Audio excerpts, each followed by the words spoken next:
Bonjour, je vous propose aujourd'hui d'analyser comment valider la demande du marché ou d'une autre manière, évaluer le marché potentiel de son produit, de son service. À l'agenda, nous parlerons des spécificités des études entrepreneuriales, des étapes de la méthodologie à respecter, comment évaluer le marché potentiel à travers les sources documentaires ou les indicateurs synthétiques. Rappelons d'abord que les études entrepreneuriales poursuivent trois objectifs. L'entrepreneur doit valider l'intérêt du consommateur pour son offre, il doit disposer d'une évaluation du marché potentiel, il doit fixer le prix de son produit ou service. Aujourd'hui, l'objectif de ce tuto est d'analyser comment l'entrepreneur peut disposer d'une évaluation du marché potentiel. Le but, c'est d'établir la viabilité de son projet. Nous aurons trois étapes à cette méthodologie. Tout d'abord, identifier le marché, le segment, les segments concernés, estimer le volume de vente et enfin de calculer le chiffre d'affaires. Pour évaluer le marché potentiel, nous devons disposer d'un produit dans sa forme quasi définitive. En effet, il est quasi impossible de déterminer le marché potentiel d'un concept. Il faudra dans ce cas, dans le meilleur des cas, essayer de le comparer à des produits existants. Mais c'est quelque chose relativement difficile. La seule chose qu'on pourra mesurer au mieux, c'est l'intérêt probable d'un futur prospect. On doit aussi mesurer comment le consommateur va réagir et on va estimer ce volume des ventes. Pour ce faire, on peut utiliser soit la recherche documentaire, soit les indicateurs synthétiques. Commençons par la recherche documentaire. Souvent présentée comme une étape incontournable dans une étude de marché, elle va servir à vérifier avant toute enquête si l'information n'existe pas. Elle va aussi permettre de faire le point sur la connaissance d'un problème et notamment dans notre cas d'évaluer le volume des ventes, l'importance du marché et situer le problème dans son environnement. Il y a plusieurs sources de recherche documentaire qui peuvent être utilisées. Évidemment, dès le moment où l'entreprise, la firme existe, elle peut compter sur de l'information plus ou moins directe, observer ses concurrents, leurs publications, les canaux de distribution, voir ce que pensent les marchés comme les consommateurs, voir si les producteurs complémentaires disposent d'informations ou même les fournisseurs. Quoi qu'il en soit, si elle ne trouve pas l'information, elle pourra toujours regarder les tendances économiques à long terme, les tendances socioculturelles, technologiques ou la législation. Mais toutes ces informations ne peuvent pas faire oublier une source importante de recherche documentaire que sont les statistiques internes. Toutefois, pour une nouvelle entreprise, il faudra se tourner vers les statistiques externes. On peut chercher parmi les organismes officiels et semi-officiels, les privés et les sociétés d'études qui elles-mêmes disposent de panels. On pourrait citer deux sources intéressantes en Belgique, statbel.fgov.be, qui est la Direction générale de l'information et d'études statistiques du Service public fédéral de l'économie, si on veut, l'Institut de statistique belge, et d'un autre côté, le site mvconsult.be qui publie énormément d'études réalisées avec des données sur les comportements des consommateurs ou des acheteurs industriels. À titre d'exemple, voici un document extrait du site statbel.fgov.be.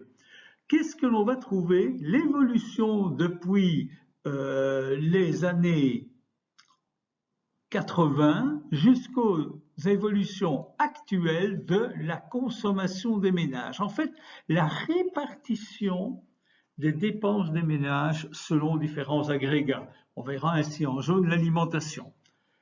Si vous allez consulter le tableur disponible en ligne, vous aurez bien sûr des évolutions beaucoup plus précises puisqu'on pourra l'identifier pour plus de 700 produits différents. Ainsi, ça ne sera pas l'alimentation en général qui va évoluer de 22% à 16%, mais on aura l'évolution de différentes boissons, les alcools, les bières, les eaux, mais aussi toute une série de produits alimentaires.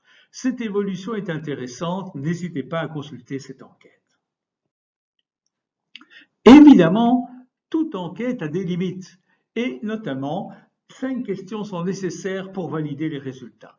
Première question, les données disponibles rencontrent-elles les besoins? Si c'est le cas, ne pas hésiter à utiliser une enquête qui existe déjà, c'est toujours moins coûteux en termes d'énergie, en termes de temps et en termes d'argent. Existe-t-il un biais dû à l'environnement de l'étude? Souvent, le biais peut provenir d'une part du commanditaire.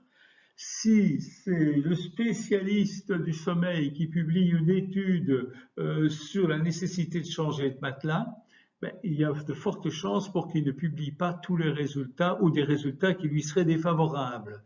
En ce qui concerne d'autres biais, ça peut être dû au fait notamment que l'enquête a été réalisée dans un pays qui n'a pas le même profil de consommation qu'un autre pays.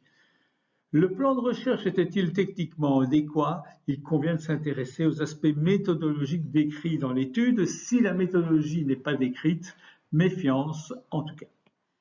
La recherche a-t-elle été conduite correctement? Même chose, il faudra vérifier quelle a été l'équipe de recherche qui a mené les différentes études. Et les résultats sont-ils correctement rapportés? Ne pas hésiter à voir ce qu'il en est. Le site mvconsulte.be propose toute une série d'analyses pour valider ce genre de choses.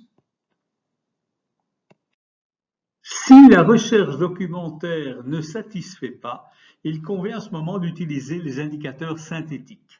Alors, ça signifie concrètement qu'il va falloir collecter un certain nombre d'informations à travers une enquête quantitative. On aura besoin de savoir combien de personnes ont participé à l'enquête, le nombre d'interviewés. Attention, participer veut dire qu'elles aient répondu ou non aux questions. Le nombre de répondants qui ont déclaré avoir l'intention d'essayer le produit. Se base la formulation, comptez-vous acheter, essayer ce produit? Oui, certainement, oui, peut-être non. Ce qui signifie qu'il faut avoir décrit le produit préalablement, éventuellement le présenter sous forme de fausse annonce. Le nombre de répondants qui ont déclaré vouloir acheter régulièrement le produit, la quantité achetée lors de chaque achat.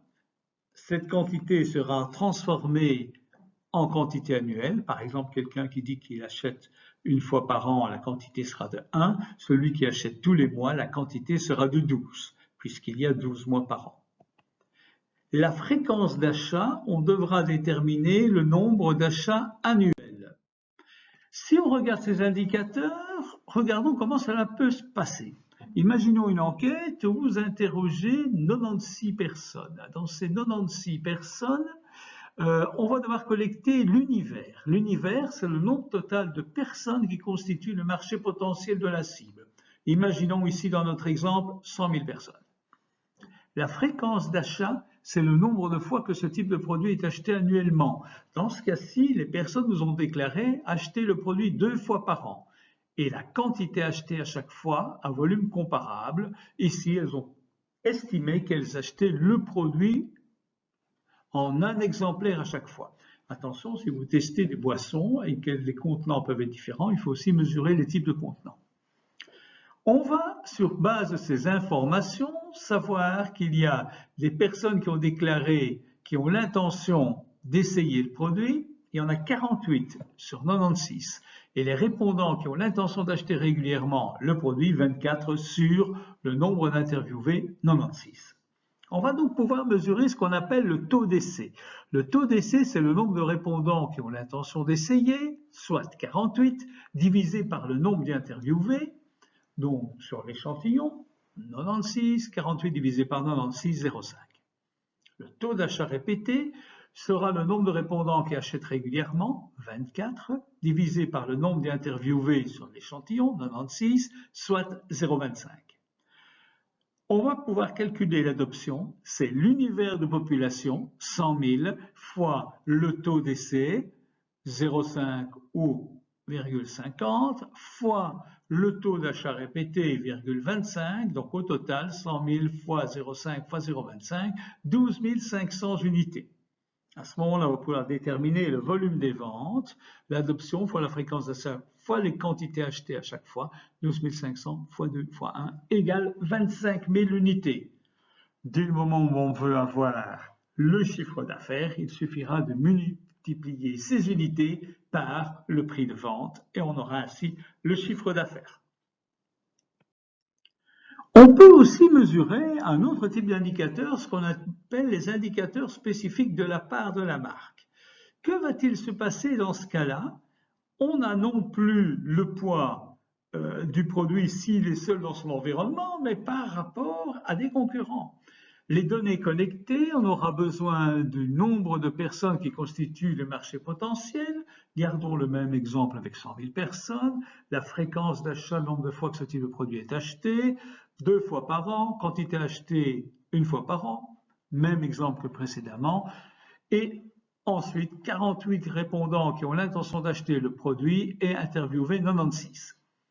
Alors ici, on va le nombre d'acheteurs du produit sur l'échantillon divisé par le nombre d'interviewés, 48 divisé par 96 égale 0,5. La part de la marque sera égale à l'indice du taux d'achat, dont notre 0,5 fois le taux d'achat répété, qu'on a vu précédemment est de 0,25, fois le taux d'essai que l'on a vu précédemment 0,5, fois l'univers 100 000, ce qui nous fait 6 250 unités.